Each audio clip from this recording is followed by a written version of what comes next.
पहले एक बात बता कि एक नोट डाल कॉपी में, बता वाई का फॉर्मूला क्या आया था? हाफ आया था, बोल हाँ या ना भाई। ई आया डिवाइड बाई एम आया, एक्स आया, वी नॉट आया और उसकी पावर क्या है? Whole square. बता यही आया यार, वाई इतना ही तो आया था। तो ये वाई का फॉर्मूला है। अगर कोई चार्ज पार्टिकल इलेक्ट्रिक फील्ड में एंटर करता है तो डिस्प्लेसमेंट इतनी होती है, हाँ या ना भाई। अगर वो चार्ज पार्टिकल कौन है? इलेक्ट्रॉन है। दिख रहा है? तो बता ये क्या है? ये चार्ज है, ये मास है। तो चार्ज और मास का रेशियो नहीं आया भाई। ये किसका रेशियो है? चार्ज और मास का रेशियो। तो चार्ज मास रेशियो यानी चार्ज टू द मास किसके प्रोपोर्शनल है? डिस्प्लेसमेंट के। यार हाँ है ना भाई। चार्ज और मास का रेशियो किसके प्रोपोर्शनल है? डिस्प्लेसमेंट के। तो यानी चार्ज मास का रेशियो डिस्प्लेसमेंट के प्रोपोर्शनल होता है। ये कहानी तुम्हें जरूर आनी चाहिए। ये क्या है? Charge to the mass ratio is directly proportional to the, यहां लिख ले, charge to the mass ratio is directly proportional to the, किसके साथ? डिस्प्लेसमेंट के साथ होता है। इंपॉर्टेंट है बेटा, याद रखियो। नहीं आया? डिस्प्लेसमेंट के साथ होता है। बताऊंगा क्या इसका मतलब है। लपेट पहले, बड़ा आगे ऊपर देख, बातें बोए। Directly proportional to the displacement यानी चार्ज और मास का जो रेशियो होता है वो डिस्प्लेसमेंट क्या होता है? Directly proportional. ऊपर देख, फील ले बेटा, एक और नोट डालिए जरा, फील ले। यहां पे ऐसी एक प्लेट है, यहां पे एक ऐसी प्लेट है, इस प्लेट पे पॉजिटिव चार्ज है। कौन सा चार्ज है? पॉजिटिव। इस पे नेगेटिव चार्ज है। बता इलेक्ट्रिक फील्ड की डायरेक्शन कहां होगी? पॉजिटिव से नेगेटिव। हाँ है ना? ये इलेक्ट्रिक फील्ड की डायरेक्शन हम जानते हैं। मान ले मैं अभी नहीं दिखा रहा, ये हमें पता है। एक चार्ज पार्टिकल ऐसे आ रहा है, ऊपर देखिए बेटा, एक पार्टिकल ऐसे आया और हल्का सा डिफ्लेक्ट हो गया। दिख रहा है डिफ्लेक्शन? हाँ है ना? थोड़ा सा और डिफ्लेक्शन ले ले, हल्का सा पहले से ही। मान ले ऐसे, बोल दिख रहा है नहीं दिख रहा? हल्का सा। मान ले एक और आया, डिफ्लेक्शन दिख रहा है दूसरे का? यार हाँ है ना भाई? और सोचिए जरा मैं क्या बताने की कोशिश कर रहा हूं। और एक और ले ले, तीसरा। दिख रहा है? तीन पार्टिकल दिख रहे हैं नहीं दिख रहे? बता सबसे ज्यादा डिफ्लेक्शन किस में हुआ है? बता कैसे पता लगेगा? सीधे हॉरिजॉन्टल लाइन बनाएगा, बोल हाँ है ना भाई? सीधे हॉरिजॉन्टल लाइन बनाएगा, जो जाना चाहिए था पाथ, रियल में पाथ ये जाना चाहिए था, ऐसे बनाएगा ना भाई। लास्ट वाले की ये और ये, तो इसका डिस्प्लेसमेंट इतना है, दूसरे वाले का ये, इसका इतना है, और तीसरे वाले का ये। बता सबसे ज्यादा डिस्प्लेसमेंट किसका है? लास्ट वाले का। दिख रहा है? पहली बात तो ये, इतना दिख रहा है नहीं दिख रहा? नोट करो पहले, इसका मतलब समझाएंगे पहले। इस तरीके से दिखाना था कि अलग अलग हो जाए, ठीक है? अच्छा बता, पार्टिकल का मास ज्यादा होगा तो डिफ्लेक्शन कम होगा ज्यादा? मैं कह रहा हूं पार्टिकल का मास ज्यादा है तो डिफ्लेक्शन कम। भाई भारी पार्टिकल होगा तो डिफ्लेक्शन कम ही होगा ना। और देख ऊपर देख, ऊपर देख, ऊपर देख। बता y इज इक्वल टू क्या है भाई? अगर तू डायरेक्टली प्रोपोर्शनल देखें, E बाई एम के है या नहीं है? अगर मास ज्यादा होगा पार्टिकल का तो डिस्प्लेसमेंट क्या होने वाली है? कम। जितना भारी पार्टिकल एंटर करेगा उतनी कम डिफ्लेक्शन होगा, यानी उतना कम डिफ्लेक्शन होगा। और जितना कम होगा मास उतना ज्यादा क्या होगा? डिफ्लेक्शन। और एक और बात, ऊपर देख, रुक। अगर ये रेशियो यहां पे देख, y is e by m, अगर ये वाला रेशियो ज्यादा है, क्या बोल रहा हूं मैं? रेशियो की बात कर रहा हूं, पूरे मिला के जो वैल्यू आएगी ज्यादा है, तो y ज्यादा होगा कम होगा? ज्यादा होगा। जितना ये ज्यादा उतना ये ज्यादा, बोल हाँ है ना? Charge to the mass ratio जितना ज्यादा होगा उतना y ज्यादा ही होगा। नहीं आया भाई? ये मैं पूरा बात कर रहा हूं। E की वैल्यू डाल, M की वैल्यू डाल, सॉल्व करेगा, एक वैल्यू आएगी, वो जितनी ज्यादा होगी उतना ज्यादा ये होगा। यार हाँ है ना भाई? लपेट पहले से। जितना ऊपर है कैसे लिखे? ये 1 है, ये 2 है, ये 3 है। ये 1 है, ये 2 है, ये 3 है।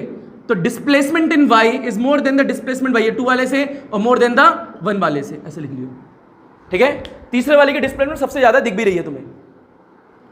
इसके बाद बता, ये तीनों पार्टिकल पॉजिटिव है नेगेटिव है? क्या बात कर दी भाई? नेगेटिव है। क्या है? क्योंकि ये किसकी तरफ मुड़ रहे हैं, तो यानी तीनों चार्ज पार्टिकल क्या होंगे? नेगेटिव होंगे। तो क्या लिखेगा? कहीं डाल के एक और लिख लो बेटा, इस साइड अपने तरीके से लिखा करो। मैं तो बोर्ड पे लिख रहा हूं, आपको ये नीचे लिखना है, साइड में लिखना, वो आप देख लिया करो अच्छी तरीके से। बता y1 वाला क्या है? नेगेटिव चार्ज है, यानी नेगेटिव पार्टिकल है। y2 वाला क्या है? ये भी नेगेटिव पार्टिकल है। और y3 वाला क्या है? ये भी नेगेटिव पार्टिकल है। उम्मीद रखता हूं पता लग गया हो कैसे, क्योंकि नेगेटिव वाले पॉजिटिव तरफ मुड़ रहे हैं। हाँ है ना भाई? लपेट इसे जल्दी से, हलवा। बढ़े क्या आगे? जब चीजें ज्यादा मिलने लगती है ना, कदर छूट जाती है उस चीज की। ऊपर देख भाई, इतना ऊपर देख, क्वेश्चन देख ले। क्वेश्चन क्या है? ये 1.14 है। क्या 1.14 एनसीईआरटी का क्वेश्चन है। कभी कभार 1 मार्क्स में पूछा जाता है, कभी कभार 2 मार्क्स में। इसमें 2 पॉइंट होते हैं। अगर 1 मार्क्स में आया तो पहला वाला पॉइंट आएगा, 2 मार्क्स में आया तो दोनों पॉइंट पूछेगा। तो पहला पॉइंट क्या कहता है? फिर डायग्राम गिवन है। ऊपर देख डायग्राम क्या गिवन है। ये एक प्लेट दे रखी है, एक प्लेट ये दे रखी है, 2 प्लेट दे रखी है। ये प्लेट पे पॉजिटिव चार्ज डिस्ट्रीब्यूट हो रखा है। क्या है? पॉजिटिव चार्ज फैला हुआ है पूरी प्लेट पे, और इस पे क्या फैला हुआ है? नेगेटिव। हाँ है ना भाई? और इलेक्ट्रिक फील्ड की डायरेक्शन क्या होती है? नेगेटिव से पॉजिटिव, हम जानते हैं। अब मान लें इसमें डायग्राम में क्या रखा है, एक पार्टिकल ऐसे आ रहा है, ऐसे मुड़ रहा है, दूसरा पार्टिकल ऐसे आ रहा है, ऐसे मुड़ रहा है, ठीक है, तीसरा पार्टिकल ऐसे आ रहा है और ऐसे मुड़ रहा है। बोल हाँ या ना भाई। ये मैं नहीं बोल रहा है, क्वेश्चन बोल रहा है, ठीक है। अब आपसे पूछ रहे हैं ये पहला पार्टिकल है, ये दूसरा पार्टिकल है, ये तीसरा पार्टिकल है, तीन पार्टिकल दे रखे हैं। पहला क्वेश्चन ये है तीनों के साइन क्या है बताने हैं। सिंपल यार, साइन क्या है, इसका साइन क्या है, इसका साइन क्या है, इसका साइन क्या है। बता पहले वाले पार्टिकल का साइन क्या है, नेगेटिव। बता दूसरे वाले पार्टिकल का साइन क्या है, नेगेटिव। बता तीसरे वाले का क्या है, पॉजिटिव, क्योंकि नेगेटिव वाला पॉजिटिव तरफ मुड़ रहा है ना। अब दूसरा क्वेश्चन पूछ रहा है किसका charge to the mass ratio सबसे ज्यादा होगा। क्या पूछा, सबसे ज्यादा डिस्प्लेसमेंट किसकी है, इसकी, इसकी, इसकी।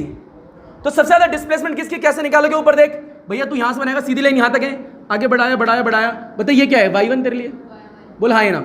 यहां पे देख सीधी लाइन यहां तक है, सीधी लाइन से बड़ा बड़ा बड़ा, बता ये क्या है तेरे लिए, y2। बता इसके लिए सीधी यहां से ना ये बड़ा, बता ये क्या है तेरे लिए, y3। बोल हाँ है ना भाई।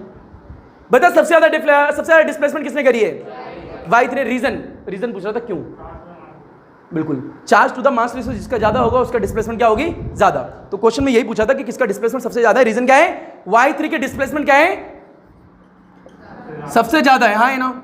और तू लिखेगा the displacement in the y3 जो वाली है वो इज मैक्सिमम है। क्या है, मैक्सिमम। रीजन क्या है उसका, because charge to the mass ratio इसका क्या है, सबसे हाईएस्ट, यानी it has the highest, it has the highest charge to the mass ratio, जिसकी वजह से क्या है, इसकी डिस्प्लेसमेंट क्या है, ज्यादा है। यार हाँ है ना, नहीं आया भाई, क्योंकि charge to the mass ratio जिसका ज्यादा होगा उसी की डिस्प्लेसमेंट ज्यादा होने वाली है, तो ये मान सकते हैं। और उल्टा भी पूछ सकता है कि किसका charge to the mass ratio ज्यादा, जिसकी डिस्प्लेसमेंट ज्यादा, और जिसकी डिस्प्लेसमेंट ज्यादा उसका ये भी ज्यादा। पता है ना रिलेशन, तुम्हें दिखाई दिया था अभी। ओके बेटा, डिस्प्लेसमेंट जो है in the particle of the y3 is maximum, वो मैक्सिमम है, ठीक है।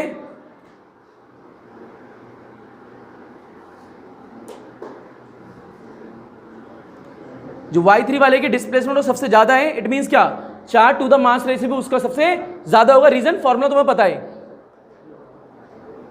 जिसकी डिस्प्लेसमेंट ज्यादा उसका charge to the mass ratio भी ज्यादा पता है। तो मैंने क्वेश्चन ये डलवाया, जो मैंने डलवाया वो डालो कि which one of the charge particle has the highest charge to the mass ratio, जिसका डिस्प्लेसमेंट ज्यादा होगा, हाँ है ना भाई। तो आंसर लिखो, the displacement of y3 is maximum, जो कि दिख रही है डायग्राम में यार, तुम्हें दिख रही है, हाँ है ना।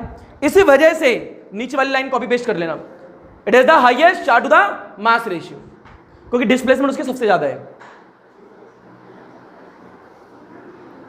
देखे ऊपर फटाफट। तो भैया यहां पे क्या बोला कि y3 की डिस्प्लेसमेंट सबसे ज्यादा है, सबसे ज्यादा, y2 से भी और y1 से भी। और डिस्प्लेसमेंट का फॉर्मूला क्या होता है, बोले बेटा, half m divide by m, और x होता है v0 का स्क्वायर होता है, हाँ है ना भाई। ये charge to the mass ratio जो है y के क्या डायरेक्टली प्रोपोर्शनल, यानी जिसकी डिस्प्लेसमेंट ज्यादा उसका रेशियो भी ज्यादा। तो मैंने बोला क्या, y जो 3 है, इट हैज द क्या, it has the highest charge to the mass ratio. Simple, लपेट इसे हलवा।